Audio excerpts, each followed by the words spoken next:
Halo Sobat Dunia Seribu Besar, semoga Sobat selalu diberi kesehatan, panjang umur, dan rizki yang melimpah, amin. Sebelum masuk ke alur ceritanya, jangan lupa dukung channel ini ya dengan klik subscribe, like, komen, dan share, terima kasih. Mari kita lanjutkan perjalanan, Li Qiye. Niat bertarung Tian Feng tetap tidak terpecahkan bagi mereka yang ada di ketentaraan. Kaisar muda dari True Immortal memiliki karisma bawaan dan kualitas agung dalam dirinya.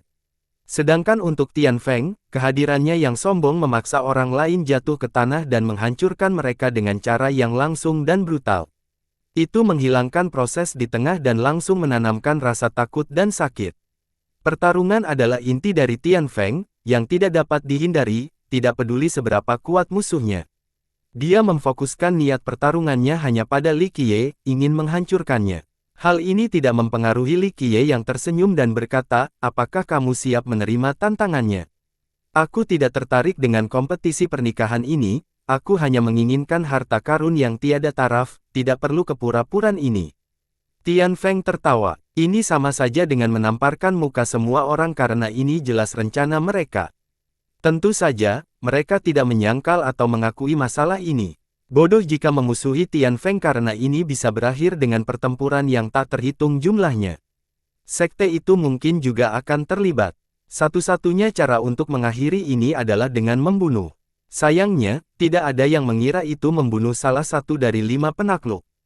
Akan lebih mudah berjanji dengan Kaisar Muda Abadi Sejati karena ia dapat diajak bicara setelah menyerah dan mengakui kesalahannya.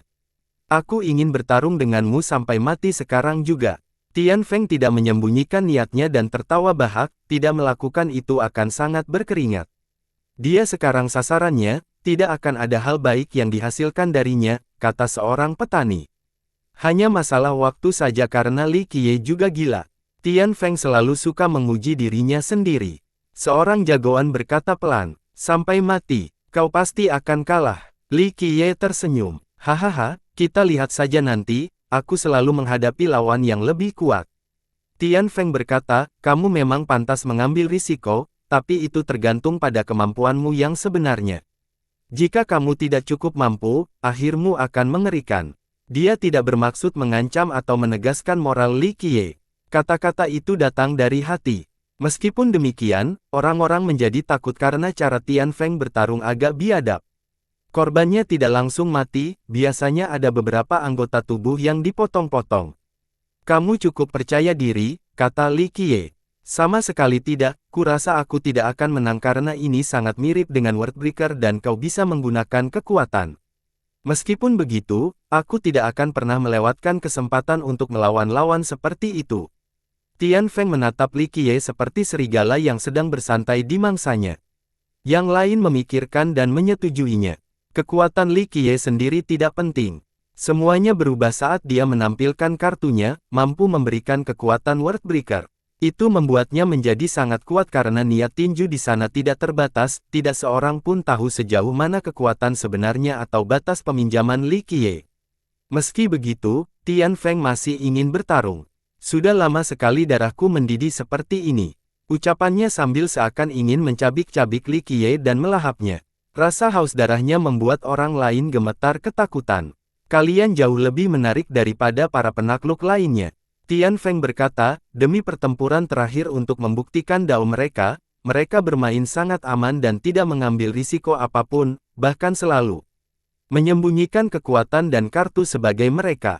Menghitung, merencanakan, hidup sambil menahan diri, sungguh cara hidup yang mengerikan. Ia sepertinya tidak peduli untuk menyinggung semua rekannya. Hal ini mendorong banyak orang untuk menatap kaisar muda itu. Namun, ia juga tidak mempermasalahkan komentar-komentar itu. Tentu saja, mereka tidak ambil pusing karena kaisar muda itu jelas kuat, bukan orang yang hanya punya nama. Ada pula yang setuju dengan cara hidupnya. Faktanya, hanya satu pertarungan yang benar-benar penting bagi para pewaris, pertarungan tepat sebelum menjadi penguasa Dao. Lawan-lawannya adalah semua orang di dunia. Menang berarti meraih kejayaan tertinggi. Para jenius dan sekte mereka telah merencanakannya selama bertahun-tahun. Beberapa menyembunyikan kekuatan mereka sebenarnya atau menghindari potensi komplikasi seperti cedera dan kerusakan yang berkepanjangan di wilayah mereka. Oleh karena itu, para penakluk menghindari pertempuran dengan para kekuatan yang kuat. Ini sama sekali bukan hal yang mustahil. Tian Feng adalah kasus langka yang tidak disetujui dengan cedera atau bahkan kematian dalam pertempuran. Apakah kamu tidak ingin menjadi penguasa Dao? Kamu harus tetap hidup terlebih dahulu. Li Qiye tersenyum. Tentu saja aku ingin menjadi penguasa Dao. Itulah alasan mengapa aku terus berjuang. Namun, aku percaya bahwa mereka yang melangkah dengan hati-hati tidak akan menjadi penguasa Dao. Jika mereka bahkan tidak memiliki keberanian untuk bertarung atau tekad untuk membuktikan Dao mereka, bagaimana mereka bisa menjadi penguasa Dao? Tidak mungkin seorang yang tertarik akan berhasil, hanya pejuang.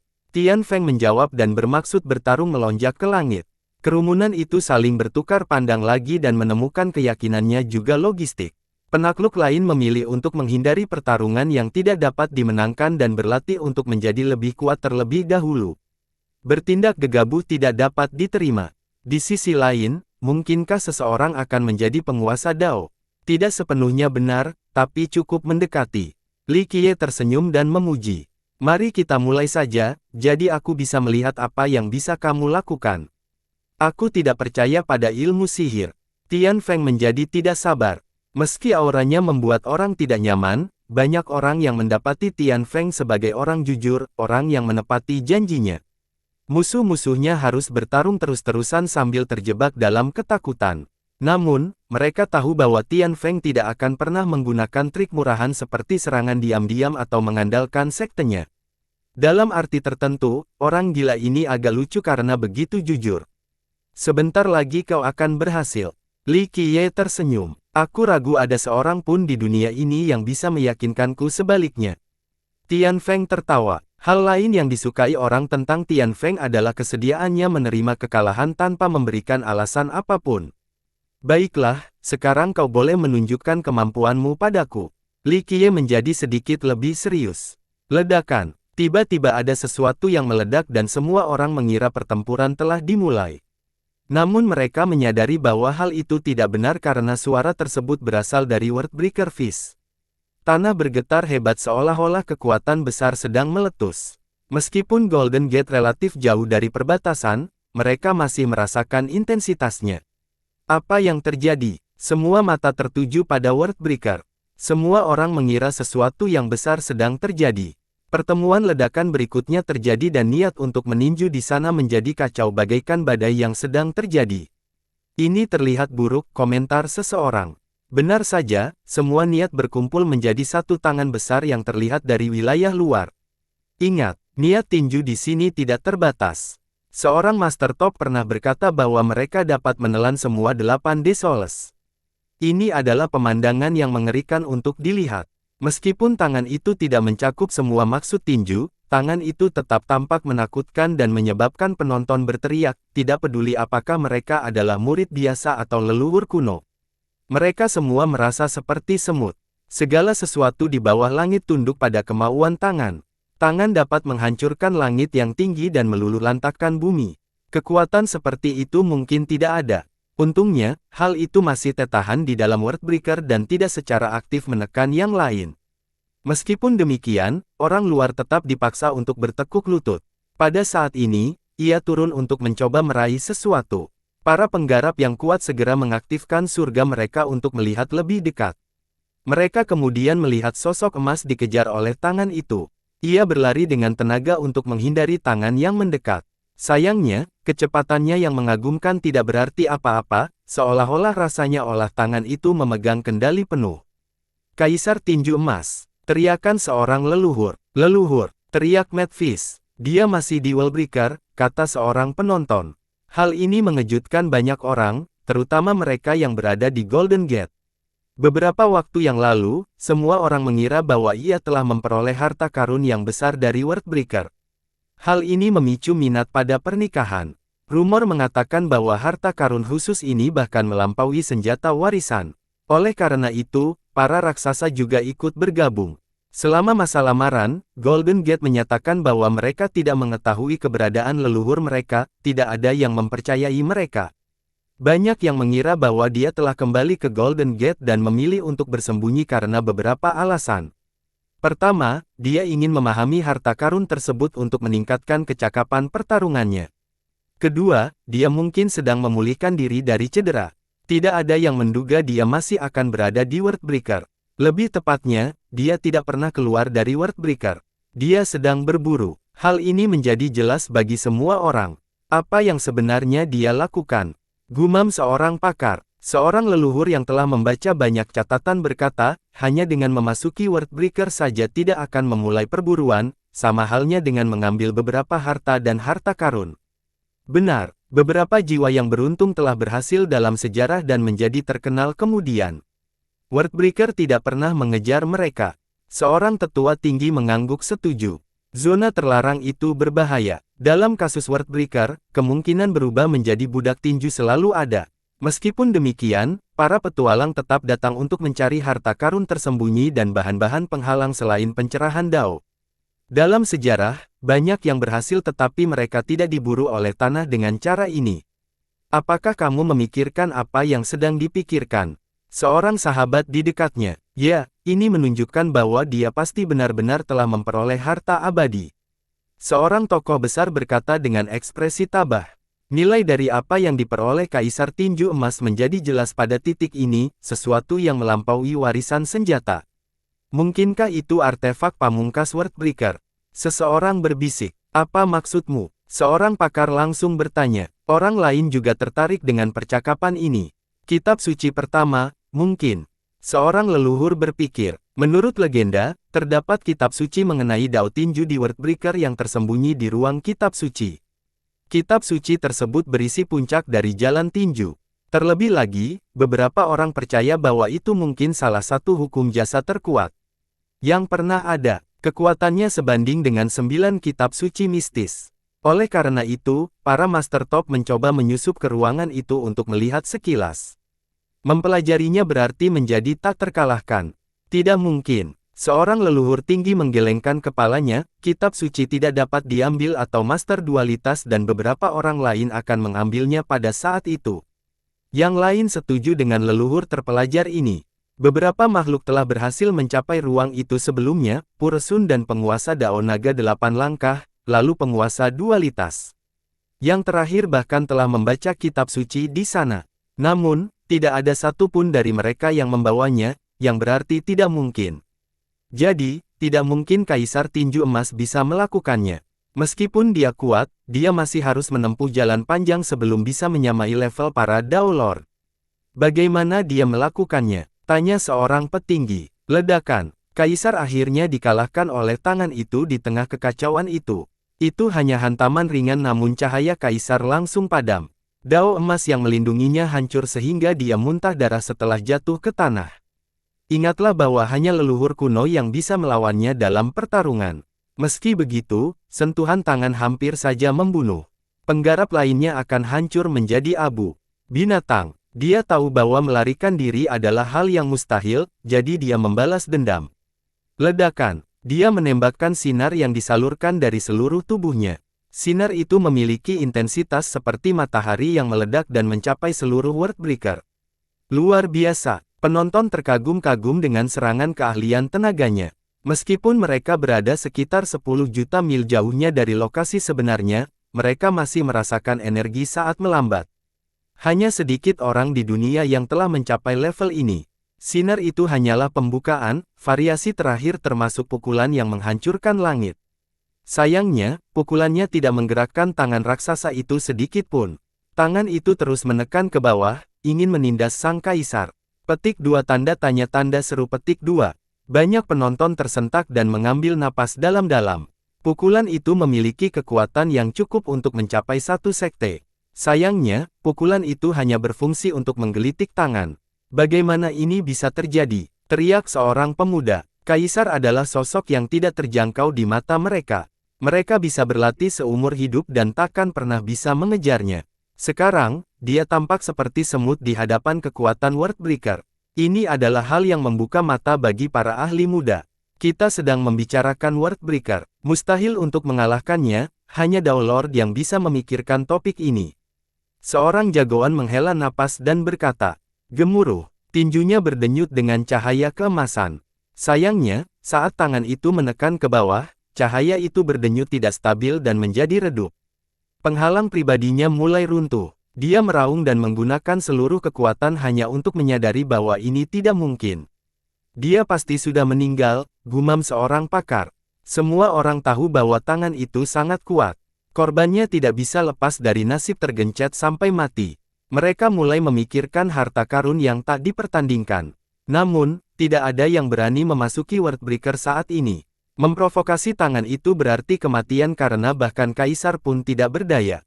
Mereka memikirkan satu makhluk yang memiliki peluang saat ini, San Qiandao. Sayangnya, bahkan dia merasa tidak mampu berhadapan dengan Worldbreaker.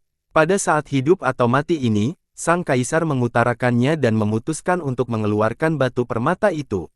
Dentang, kemunculannya disertai suara yang tajam dan jelas. Suara dari batu permata memiliki khasiat yang cemerlang jiwa. Seseorang tidak akan pernah bosan mendengarkannya. Cahayanya melampaui apapun yang ditawarkan dunia. Ia merampas semua cahaya lain dan menjadi satu-satunya cahaya terang di sekitarnya. Sinarnya dapat menembus waktu itu sendiri.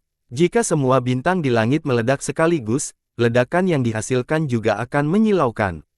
Namun, ledakannya tidak akan menembus sinar dari batu permata.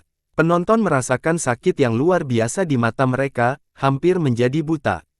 Mataku, mataku. Para pembudidaya yang kuat berteriak kesakitan dan tidak bisa melihat apapun sementara darah mengalir ke rongganya. Yang terburuk dari semuanya, sinar itu tidak menargetkan siapapun tetapi sinar itu sudah memiliki efek sebesar ini dari jarak jauh. Ledakan, sang kaisar menancapkan batu permata itu ke sarung tangan dan meninju langit. Kali ini, serangannya membawa kekuatan dahsyat. Semua makhluk hidup dalam radius 10 juta menjadi lumpuh. Termasuk semua binatang buas dan burung. Semuanya jatuh ke tanah, lumpuh. Bahkan para leluhur kuno tidak bisa bergerak sedikit pun. Ketakutan lahirnya merampas kebebasan mereka, yang tersisa hanyalah ketundukan. Apa-apaan ini, seorang leluhur berlut sementara wajahnya menyentuh tanah. Aku tidak mengenali kekuatan ini. Wilayah terpencil di Skyborder juga merasakan kekuatan ini dan menatap ke arah Worldbreaker. Keberadaan kuno di bawah tanah segera terbangun, bertanya-tanya tentang sumber kekuatan tersebut. Sudah menjadi penguasa Dao di generasi ini.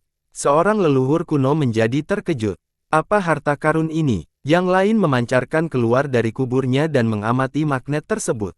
Di daerah berbintang yang terletak di reruntuhan dalam, seekor monster melihat ke atas dan berkumpul, benda ini unik dan tak terkalahkan.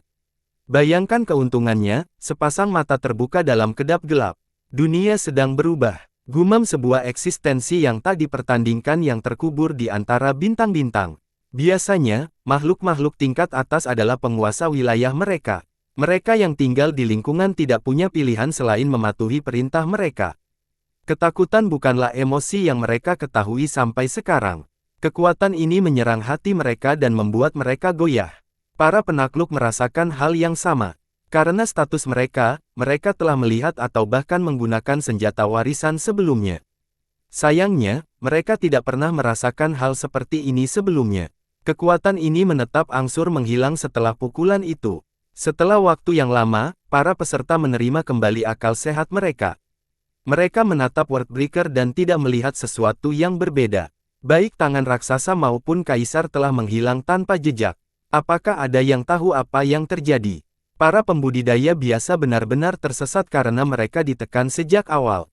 Kekuatan batu permata. Seorang leluhur tinggi berhasil melihat pukulan itu, kaisar tinju emas menggunakan satu dan menusuk tangan itu.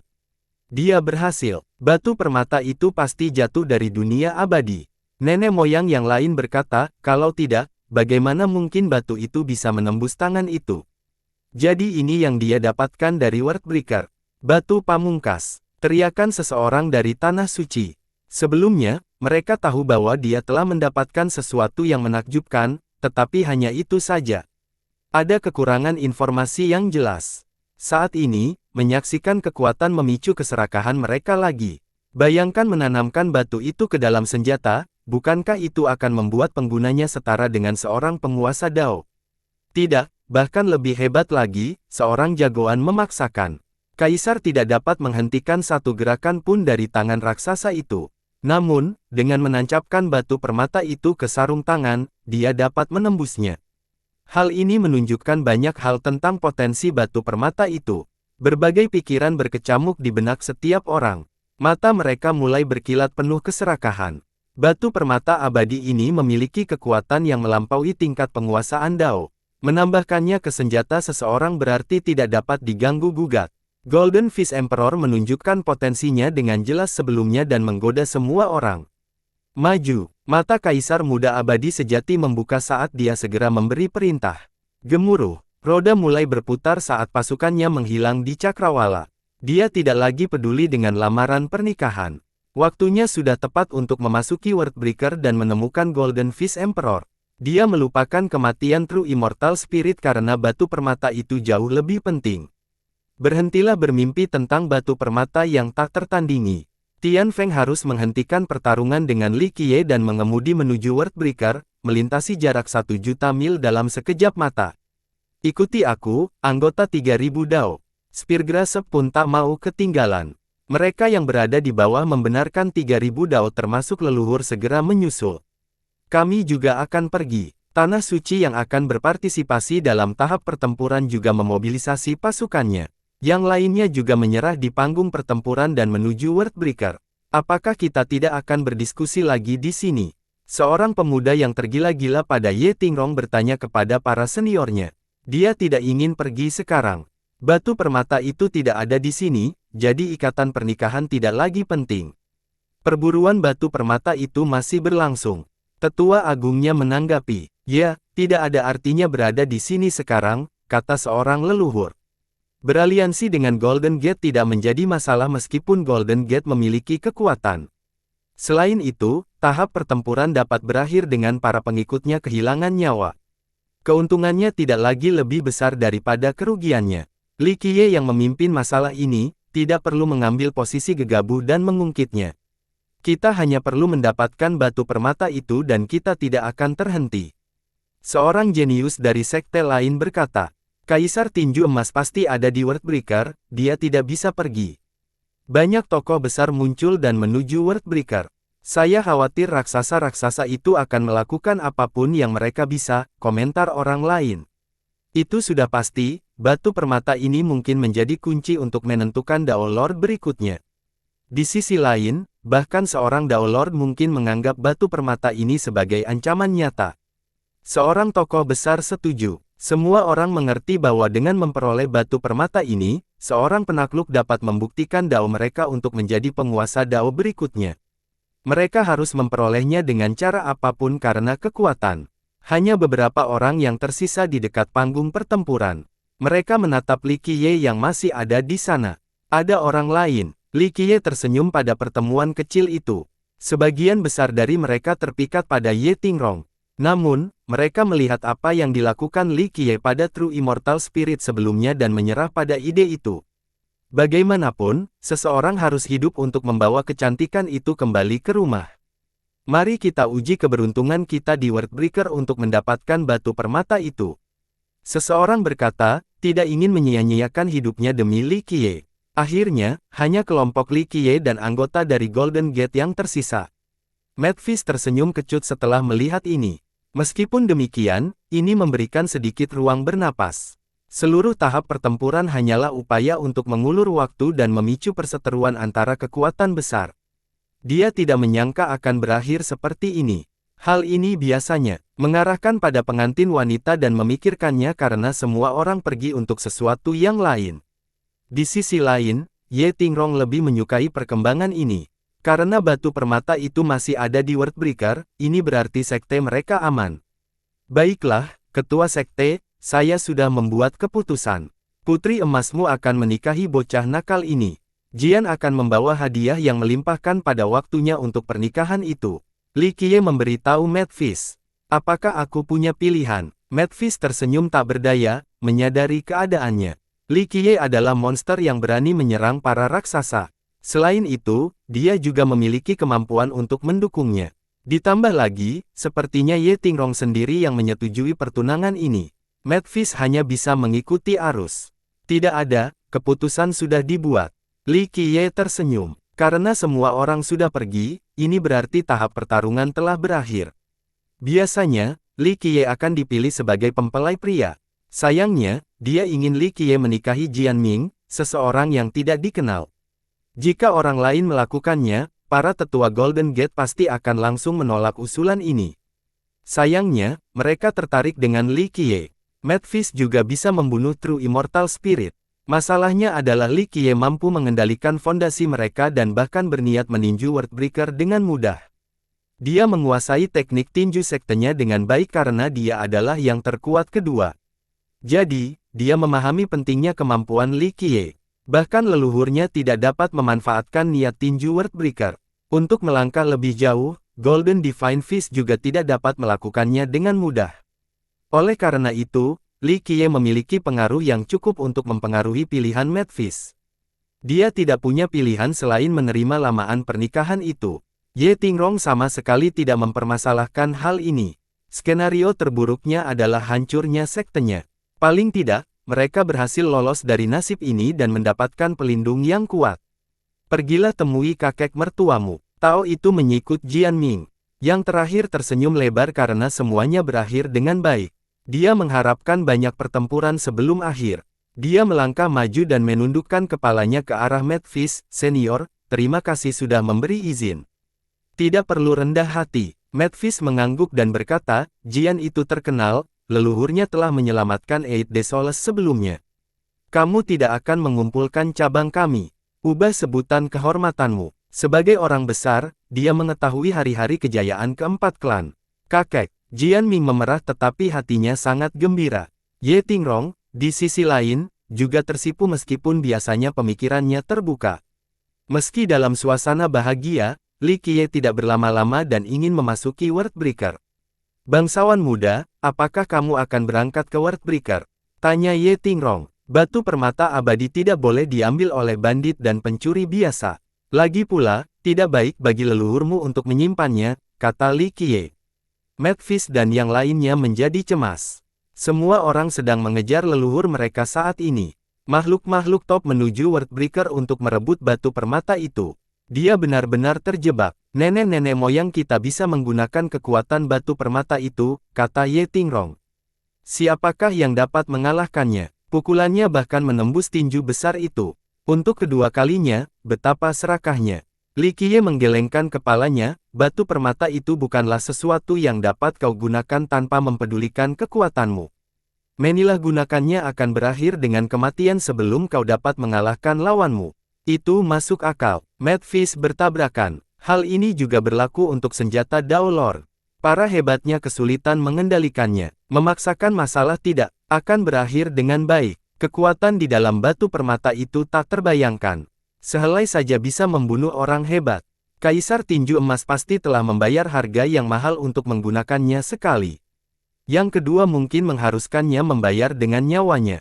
Oleh karena itu, batu permata itu tidak akan bisa menyelamatkannya dari perburuan. Sayangnya, Golden Gate tidak dapat mendukungnya saat ini. Pertama, beberapa kekuatan besar mungkin masih mengawasi dengan waspada. Mereka tidak mampu bergerak secara gegabah. Kedua, upaya penuh mereka tidak berguna melawan seluruh dunia. Meskipun demikian, Li Qiye memberi mereka sedikit harapan karena ia dapat menggunakan kekuatan Worldbreaker. Mad Fist tahu bahwa ia tak terkalahkan di sana dan benar-benar dapat menyelamatkan kaisar mereka. Silakan, Tuan Muda, dia bersujud. Ye Tingrong dan anggota lainnya dari Golden Gate melakukan hal yang sama. Ini adalah bantuan yang akan kuberikan padamu. Li Qiye sambil tersenyum menatap Ye Tingrong. Dia mengerti bahwa dia hanya membantu kaisar karena pernikahannya dengan Jian Ming. Kalau tidak, dia tidak peduli dengan kesejahteraannya. Saat dia pergi, Tao dan Jian Ming juga ikut serta. Meskipun pernikahannya sudah diputuskan, Ye Tingrong tetap mendukung keputusan Jian Ming untuk pergi. Anak nakal, apa yang kamu lakukan? Bukankah lebih baik tinggal di rumah dan menghabiskan waktu bersama istrimu? Kata Tao itu, kau tidak perlu datang. Li Qiye tersenyum. Aku tahu aku tidak akan bisa membantu, bangsawan muda. Jian Ming berkata, tapi ini satu-satunya waktu aku bisa memasuki Worldbreaker bersamamu. Li Qiye terkekeh setelah mendengarnya. Sebagai salah satu dari 7 zona terlarang, banyak orang sering mengira Worldbreaker sebagai tanah tandus yang penuh bahaya. Pada kenyataannya, sekelompok orang mengira sebagai surga. Mereka tidak setuju menjadi budak atau tidak memiliki tempat lain. Faktanya, bagi mereka yang dikejar, Worldbreaker adalah tempat yang tepat. Pertama, para pengejar mereka tidak akan berani masuk karena niat pertama dan tidak punya pilihan selain menyerah pada target mereka. Bagi sebagian orang yang bertahan cukup lama hingga akhirnya berubah menjadi budak tinju, ketekunan duniawi tidak lagi berarti. Kebencian hampir menghilang di antara para budak tinju. Oleh karena itu, para pihak yang sudah putus asa akan berlari ke Worldbreaker. Lucunya, para budak tinju masih memiliki emosi dan keinginan untuk membalas dendam terhadap orang-orang biasa. Salah satu contohnya adalah Godfist. Dia telah menjadi budak tinju tetapi musuh-musuhnya tidak, permusuhan masih ada. Hal ini mendorongnya untuk meninggalkan Worldbreaker dan membunuh musuh-musuhnya. Gelombang pertama sebentar akhirnya memasuki Worldbreaker dan merasakan berbagai macam niat tinju. Hal ini bergantung pada matematika dan hukum prestasi yang mereka praktikkan. Seorang pengguna tinju merasakan harmonisasi Dao secara instan. Ia merasa dirinya menjadi lebih kuat karena didorong oleh niat Worldbreaker. Dao muncul sendiri meningkat secara dramatis. Ini sudah diperkirakan. Pengguna tinju selalu memperoleh kekuatan yang besar setelah datang ke sini. Oleh karena itu, sebagian besar budak tinju dulunya adalah seniman bela diri. Seorang yang berkomunikasi hebat merasakan niat tinju mengalir ke dalam tubuhnya dan meresap ke setiap inci. Mereka ingin menyatu dengan jalan besarnya sendiri. Seorang yang bersahabat dengan lebih lemah hanya akan merasakan bagian pertama dan menikmatinya sepenuhnya. Yang pertama mencoba menghalangi niat tinju keluar dari tubuhnya. Ini hanya tindakan sementara karena niatnya terlalu kuat. Menjadi budak tinju tidak dapat dihindari saat berada di Worldbreaker dengan dua variabel utama, waktu dan tingkat kompresi. Salah satu cara untuk mempercepat proses ini adalah dengan benar-benar mengolah dan mempelajari maksud tinju. Seorang sahabat yang telah bertransformasi tetap memiliki kejernihan pikiran. Namun, mereka tidak punya pilihan selain tunduk pada Worldbreaker, tidak bisa pergi. Inilah alasan mengapa mereka juga mendirikan dinasti di sini. Bolehkah kita masuk? Saya tidak mau mengambil risiko. Seorang pakar berhenti di perbatasan. 2 atau 3 hari seharusnya tidak apa-apa, asal jangan terlalu lama. Temannya ragu sejenak sebelum memberikan alasan. Banyak orang yang memiliki ide yang sama, hanya untuk berubah menjadi budak. Kami tidak dapat mendeteksi prosesnya dengan baik. Seorang anggota generasi terakhir menambahkan. Ini akurat karena saat berada di Worldbreaker, seseorang tidak akan berubah sama sekali, baik itu hati atau pikiran mereka. Kebanyakan orang berpikir bahwa mereka sepenuhnya sadar dan terkendali. Oleh karena itu, mereka bertahan dan seiring berjalannya waktu, mereka semakin dekat dengan tanah ini. Perubahan yang tidak terdeteksi itu menipu para petani yang awalnya waspada. Mereka hanya ingin tinggal selama 1 atau 2 hari dan merasa bahwa hanya waktu sebanyak ini yang telah berlalu. Kenyataannya, lamanya tinggal menjadi 3 hari, 5 hari, 30 hari, 50 hari, lalu 3 bulan. Mereka kemudian berubah menjadi budak tinju. Para murid generasi ketiga, tetaplah di belakang. Mereka yang memasuki Worldbreaker harus pergi dalam 3 hari, apapun hasilnya. Seorang bangsawan diperintahkan. Master sekte lainnya memberitahu rekan-rekannya, kita tidak akan memasuki Worldbreaker. Pemenang akhirnya harus pergi juga. Para anggota junior setuju karena masih ada kesempatan untuk mendapatkan batu permata itu sambil tetap berada di luar.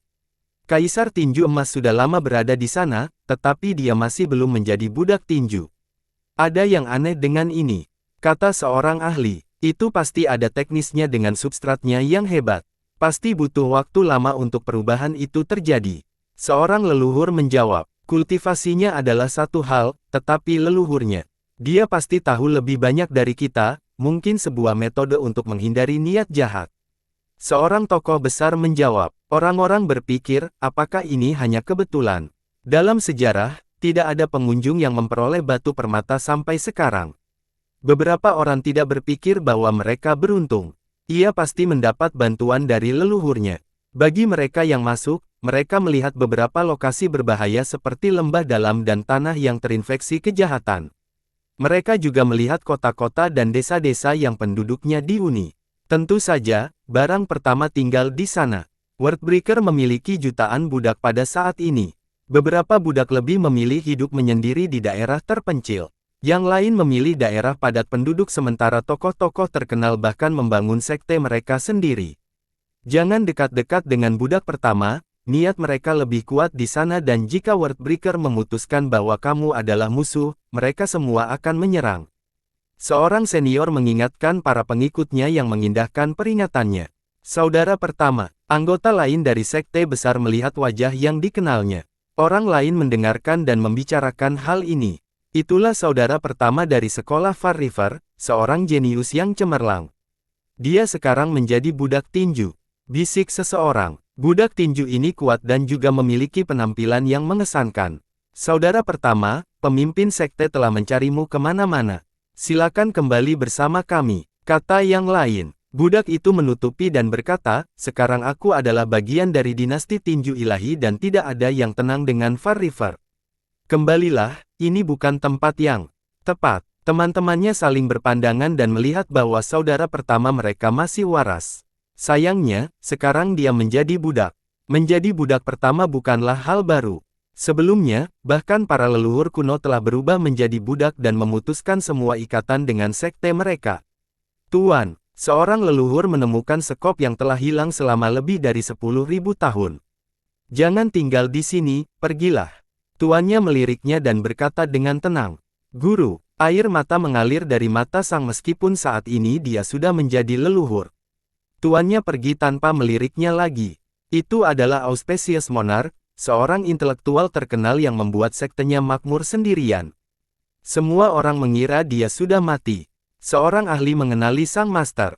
Siapa itu? Di sisi lain, seseorang melihat seorang pria yang berdenyut terang dengan berbagai gambar. Dia berdiri di atas tembok kota, tampak tak terpecahkan. Desolate God Monarch dari True Immortal, seorang jenius hebat saat itu. Orang-orang menjadi emosional setelah melihatnya. Apakah dia benar-benar kuat? Seorang pemuda belum pernah mendengar gelar ini sebelumnya. Sayangnya, budak tinju ini tampak istimewa dan mengagumkan. Kuat saja tidak cukup untuk menggambarkannya. Seorang leluhur klan di dekatnya, dia adalah orang yang paling mungkin menjadi penguasa Dao seperti kaisar muda saat ini. Aku tidak percaya. Hal ini membuat orang-orang menarik napas dalam-dalam. Para pemuda belum pernah mendengar tentang Desolate God Monarch sebelumnya, tetapi mereka semua mengenal True Immortal yang Emperor. Jika kedua makhluk ini relatif setara, maka keberhasilan konversi itu agak menakutkan. Leluhur suci. Seorang leluhur dari sekte kuno melihat leluhurnya dan tidak dapat mempercayainya. Menurut catatan, makhluk ini telah lama meninggal, tetapi sekarang dia ada di sini. Dia adalah leluhur kuno yang luar biasa, sosok yang tak tertandingi dan dihormati oleh keturunannya. Mereka kecewa melihatnya di sini. Wordbreaker tidak terduga, ada banyak kekuatan yang tidak dapat diganggu-gugat.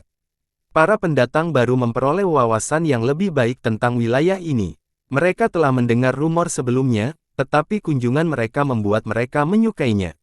Itulah sebabnya ia dapat menahan ekspedisi dari para penguasa Dao, kata seorang jagoan. Yang lain setuju karena penguasa Dao yang hebat pernah menyerang tempat ini sebelumnya, tetapi tidak ada yang berhasil menghancurkannya. Ini adalah bukti kekuatan. Seorang pakar menatap sebuah kota dengan banyak bangunan dan kemudian berkomentar, sekte terbesar di dunia bukanlah True Immortal atau Tritousan Dao. Itu pasti Wordbreaker, bukan Divine Fist Dynasty.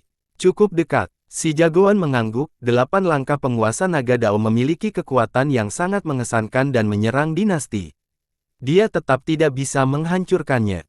Para pendengar menjadi terintimidasi. Meskipun demikian, dunia beruntung karena para budak tinju tidak dapat meninggalkan Wordbreaker. Jika tidak, konsekuensinya mungkin tak terbayangkan. Ingat, kita punya waktu 3 hari, tidak lebih dari sedetik pun. Para senior dari berbagai sekte menjadi gugup setelah melihat budak-budak tinju yang perkasa. Tampaknya terlepas dari tingkat kerusakan seseorang, bahaya selalu ada. Sayangnya, batu permata itu terlalu menggoda. Semua orang ingin menjadi yang pertama menemukan kaisar tinju emas. Banyak yang percaya bahwa dia terluka parah setelah melawan kekuatan Wordbreaker. Dia bahkan mungkin berada di ambang kematian dan bersembunyi di sebuah gua di suatu tempat. Ini berarti kelompok pertama yang dipasang mungkin adalah orang yang memperoleh batu permata tersebut. Kemungkinan ini mirip dengan risikonya. Ledakan. Tiba-tiba ada sesuatu yang mencapai langit. Itu menyerupai galaksi besar yang mendekati cakrawala. Galaksi ini memiliki rune Dao berbentuk gelembung udara. Cahayanya menimbulkan rasa kagum dan takut pada penonton. Ini jelas merupakan kemitraan ulung yang perjalanan melalui berbagai dimensi untuk mencapai Worldbreaker. Para pembudidaya biasa tidak tahu siapa orang itu, tetapi para ahli generasi terakhir mengetahuinya. Raja Tiran ada di sini, kata salah satu dari mereka. Galaksi itu memasuki lebih dalam Worldbreaker sebelum menghilang dari pandangan. Salah satu dari 6 Raja 3000 Dao. Komentar yang lain, ledakan. Kekuatan dahsyat lainnya juga memasuki wilayah terdalam Worldbreaker. Raja Pemecah Langit. Seorang jagoan mengenali aura itu. Jadi doa Raja Surgawi dari 3000 Dao ada di sini. Kerumunan emosional menjadi. Sangat jarang dua raja muncul bersamaan, kata seorang pembudidaya yang berpengetahuan luas. 6 raja dari 3000 Dao adalah makhluk tertinggi yang sibuk membungkus atau tertidur lelap. Belum lagi orang luar, bahkan anggota sekte jarang melihat satu, apalagi dua bersama-sama. Ini menunjukkan tekad 3000 Dao dalam mendapatkan batu permata tersebut. Apakah keenamnya akan muncul? Seorang pakar berspekulasi sambil menatap ke arah kedua raja itu. Mungkin Dao Sanqian juga akan datang. Seorang tokoh besar menatap kucing dan menarik napas dalam-dalam. Mungkin saja, batu permata ini bahkan bisa melampaui senjata paragon yang sulit dipahami. Seorang leluhur berekspresi serius, siapapun yang mencapainya akan memiliki kekuatan yang menakutkan. Kekuatan itu cukup untuk memikat tokoh seperti Dao Sanqian. Yang lain setuju dengan komentar ini. Ini mirip dengan munculnya penguasaan Dao baru. Namun, ini jauh lebih mudah diprediksi, tidak seperti kemunculan tiba-tiba pemilik baru batu permata tersebut. Semua 8 Desoles akan mulai berubah. Apakah para master top seperti Dao Sanqian dapat dihentikan? Ketidakpastian memaksa mereka untuk mengambil tindakan. Ledakan. Pembicaraan lain menyebabkan langit menjadi gelap dan bergetar hebat. Semua orang mendongak dan melihat sosok besar. Inilah alasan mengapa langit menjadi gelap. Apa-apaan ini? Seorang yang terlibat menarik napas dalam-dalam. Bahkan seorang ahli pun takut menjadi seorang pembudidaya iblis hebat. Tunggu, dia terlihat pembohong. Mereka melihat seekor laba-laba raksasa di atas. Perutnya yang bulat sebesar 1000 gunung yang bertumpuk satu di atas yang lain, tampak seperti bintang. 8 kakinya menyerupai barisan pegunungan dengan rambut setajam tombak yang berkilauan menakutkan. Laba-laba yang ganas seperti itu seharusnya menjadi pemandangan yang memuakkan. Namun, mata dan bintik-bintik di tubuhnya tampak seperti berlian mahal. Ia memancarkan aura ilahi alih-alih racun. Oleh karena itu, terlepas dari penampilannya, ia tampak cukup suci. Ini bukan monster. Dia adalah salah satu dari 3 orang suci, Dewa Laba-Laba Surgui. Seorang tetangga timur terkesiap, salah satu dari 3 orang suci. Sebagian besar orang pernah mendengar tentang mereka sebelumnya. Ya, mereka mendukung Raja 5 Matahari. Pakar Timur berkata dengan sungguh-sungguh. Hebat, acara ini akan menjadi sesuatu yang lain. Seorang tokoh besar berkumpul. Laba-laba ini adalah salah satu dari 3 leluhur kuno terkuat di bawah Raja 5 Matahari, yang bertugas sebagai pelindung Dao-nya. Itu berasal dari klan kuno, bukan sekolah 5 Matahari. Para pendukung ini menginginkan Raja 5 Matahari menjadi penguasa Dao berikutnya. Orang suci ketiga tersebut memainkan peran besar dalam keberhasilannya di wilayah timur. Hal ini berpuncak pada keberhasilannya menjadi salah satu dari 5 penakluk. Itu berasal dari Celestial Spider Raffin. Di masa lalu, sekte ini tidak terlalu penting. Namun, selama bencana besar, sesuatu jatuh dari jurang dan memberdayakan tanah. Selanjutnya, sekte tersebut berkembang pesat dan menjadi kekuatan besar.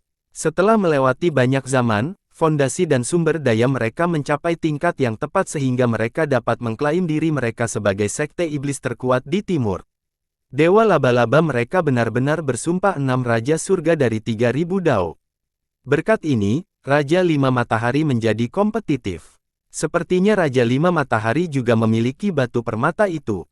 Seorang jagoan dari timur berkata, aku yakin kelima penakluk menginginkannya. Ini mungkin kunci menuju tahta. Seorang leluhur berkomentar, ini adalah awal dari kompetisi yang sebenarnya. Kita akhirnya akan melihat kelima orang itu mencoba yang terbaik. Keputusan muncul di benak setiap orang setelah melihat Dewa Laba-Laba. Banyak master tak terkalahkan telah tiba sehingga peluang mereka untuk menang hampir nol. Mereka berharap bahwa merekalah orang pertama yang menemukan kaisar, merebut batu permata itu, lalu memerintahkan pergi tanpa diketahui. Klang! Tak lama kemudian, pasukan besar lainnya muncul setelah bel berbunyi keras, tampak sangat agung. Raungan singa juga ada di sini, seorang tokoh besar melihat spanduk itu dan menjadi terkejut. Mereka sudah lama tidak berpartisipasi dalam urusan duniawi. Jangan bilang, bahkan raja tertinggi akan datang. Seorang leluhur menjadi emosional. Yang mulia datang. Semua orang menunjukkan ekspresi hormat di wajah mereka. Bahkan karakter Dao San Qian tidak dapat memperoleh rasa hormat dari seluruh dunia. Mereka berada satu tingkat di bawah Raja Agung. Tunggu sebentar, lihat spanduk di belakang, itu lambang Puresun. Setelah beberapa saat, seorang ahli timur menyadari sesuatu. Puresun, kerumunan tak dapat mempercayainya. Tidak mungkin, Puresun sudah lama menyendiri, anggotanya sudah tidak lagi berkeliaran di dunia. Yang lain tidak setuju, tapi itu memang lambang mereka. Seorang leluhur timur membenarkan, tidak ada yang dapat menolak kekuatan batu permata, kata seorang ahli. Lihat lebih jauh ke belakang spanduk itu milik Golden City. Teriak orang lain. Kota emas juga. Kekuatan penyendiri lainnya. Kata seorang jagoan dari reruntuhan dalam. Ada yang aneh. Lihat saja para anggotanya sendiri. Lencana di lengan mereka. Mereka berasal dari True Immortal. Benar, aku juga melihat spanduk dari True Immortal. Kata tokoh terkenal lainnya. Mengapa Dewa Sejati menggunakan begitu banyak panji yang berbeda? Mereka tentu tidak akan berpura-pura menjadi sekte lain. Hal ini membingungkan semua orang. True Immortal memiliki reputasi yang bersih, tidak ada alasan bagi mereka untuk berpura-pura menjadi orang lain. Ini hanya akan mengakibatkan perseteruan, eskalasi tidak dapat dihindari. Saat ini, para anggota True Immortal memang membawa panji-panji dari raksasa Skyborder lainnya. Ini tidak masuk akal, kata seorang anggota kerumunan. Tunggu, apakah mereka berhasil membentuk aliansi dengan Puresun dan Lion's Roar? Seorang pakar berspekulasi. Pertama, itu tidak mungkin, tapi meskipun kita membuat asumsi itu, mereka tidak akan membiarkan Dewa Sejati mengibarkan panji mereka, tidak ada yang akan membiarkan orang luar melakukannya. Seorang guru menggelengkan kepalanya. Hal ini masuk akal karena lambang melambangkan otoritas suatu sekte. Mereka tidak akan membiarkan orang lain menikmatinya. Mereka memberikannya kepada Dewa Sejati. Seorang leluhur tua menatap kekuatan itu sebelum memberikan penjelasan. Tidak mungkin, mengapa mereka memberikannya kepada True Immortal. Kerumunan itu tidak setuju. Ini hanya akan terjadi jika sekte-sekte itu kalah dari True Immortal dan panji-panji mereka. Diambil secara paksa, karakter yang tak tertandingi akan datang. Leluhur tua itu memiliki ide tentang apa yang bagus yang sedang terjadi, penguasa kosmik. Penguasa kosmik, ini adalah gelar yang tidak dikenal oleh para pemuda. Namun para leluhur dan raja terkesiap setelah mendengar gelar ini. Bukankah Cosmic Lord sudah lama meninggal? Sudah bertahun-tahun dan kita belum mendengar apapun selain rumor tentang kematian. Seorang tokoh besar terkejut. Sepertinya sang penguasa masih hidup dan sehat, jawab leluhur tua itu. Ini adalah leluhur kuno yang perkasa. Tanya seorang pemuda. Bahkan leluhur kuno pun tidak dapat menggunakan panji-panji dari sekte lain. Seorang rekan menimpali. Sekte-sekte itu memberikan panji-panji mereka kepada penguasa kosmik. Leluhur tua itu menjelaskan. Percakapan terhenti karena sebuah kereta muncul di antara pasukan, ditarik oleh seekor naga banjir besar. Naga itu memiliki cakar emas dan tampak seperti naga asli. Aura naganya agak mengintimidasi dan memaksa makhluk lain kembali ke gua mereka. Naga yang luar biasa, tampak seperti naga asli. Seorang pemuda terkejut. Itu adalah naga banjir dengan garis keturunan sejati. Seorang jagoan berpengetahuan menambahkan. Betapa borosnya. Pakar lain menarik napas dalam-dalam. Banjir naga ini akan dianggap sebagai binatang pelindung bagi kekuatan apapun. Sayangnya, saat ini ia digunakan untuk menarik kereta. Hanya sedikit yang mampu membeli kemewahan ini. Itulah Cosmic Lord bagimu. Belum ada Dao Lord di atasnya. Leluhur tua itu menginginkannya. Belum ada penguasa Dao di atas satu. Ulang yang lain. Kalimat ini hanya bisa dikatakan tentang beberapa makhluk dalam sejarah. Akhirnya, semua orang dapat melihat kereta itu dengan jelas setelah naga banjir besar itu lewat. Cahaya yang menyertainya membuat mereka sulit untuk tetap membuka mata. Ini karena sinar yang keluar dari rune yang tertanam di logam suci yang membentuk lambung kereta. Rupanya ada sejuta matahari yang terkurung di dalam kereta itu. Cahaya mereka berhasil menembus rune dan penonton yang buta. Logam ilahi surya. Bahkan orang bodoh pun bisa tahu betapa mahalnya kereta ini. Menggunakan solar divine metal untuk transportasi. Sungguh boros, komentar seorang leluhur. Solar divine metal ditujukan untuk senjata-senjata terbaik. Hanya para leluhur terbaik yang memiliki akses ke jumlah yang sedikit. Kita sedang membicarakan Cosmic Lord. Sama sekali tidak mengejutkan. Kata yang lain, akomodasi perjalanan seorang Dao Lord tidak akan jauh berbeda dari ini. Jadi siapakah penguasa kosmik? Seorang pemuda bertanya kepada yang lebih tua. Orang yang menghidupkan kembali dewa sejati dan penyelamat 8 kehancuran. Tetua itu menjawab dengan ekspresi serius. Apakah kau melebih-lebihkan? Juru selamat, bagaimana bisa penguasa kosmik dibandingkan dengan yang mulia? Bahkan yang mulia tidak pernah mengaku sebagai juru selamat 8 desolasi. Kata pemuda itu, Set, perhatikan ucapanmu. Tetua itu menjadi takut dan segera berbisik, ya, itu agak berlebihan. Tetapi Cosmic Lord memang memiliki kontribusi besar saat itu dalam menghentikan Doomguard Vien. Dewa Malapetaka, seorang pemuda merasa nama ini agak menyeramkan. True Immortal diketahui memiliki 7 Dao Lord, yang terbaru adalah Wartricer Dao Lord. Generasi mendatang percaya bahwa dialah yang membawa True Immortal kembali ke puncak kejayaan. Pada kenyataannya, penguasa Dao terakhir adalah Skywell. True Immortal disegel oleh Kaisar Ye setelahnya dan tidak menghasilkan yang lain. Adapun Dao Lord Wartricer, dia berasal dari klan Sima, nama pemberiannya adalah Chengxi. Dia adalah murid terakhir Dao Lord Skywell. Dia berhasil menghindari segel yang dibuat Kaisar Ye dengan meninggalkan True Immortal dan kembali ke Sima. Dia kemudian berhibernasi cukup lama sebelum kembali keluar. Kemunculannya juga mengawali kebangkitan True Immortal. Oleh karena itu, beberapa orang mengira sebagai tokoh penting dalam kesuksesan mereka yang baru-baru ini. Sayangnya, kontributor terbesarnya tidak lain adalah Cosmic Lord, dia tidak mengatur Dao Tuan. Di masa mudanya, ia sudah tampak seperti seorang Dao Lord karena sikap dan bakatnya. Ia adalah orang yang memulai hubungan antara True Immortal dan Golden City. Ini hanyalah yang pertama dari banyak prestasinya. Bersambung.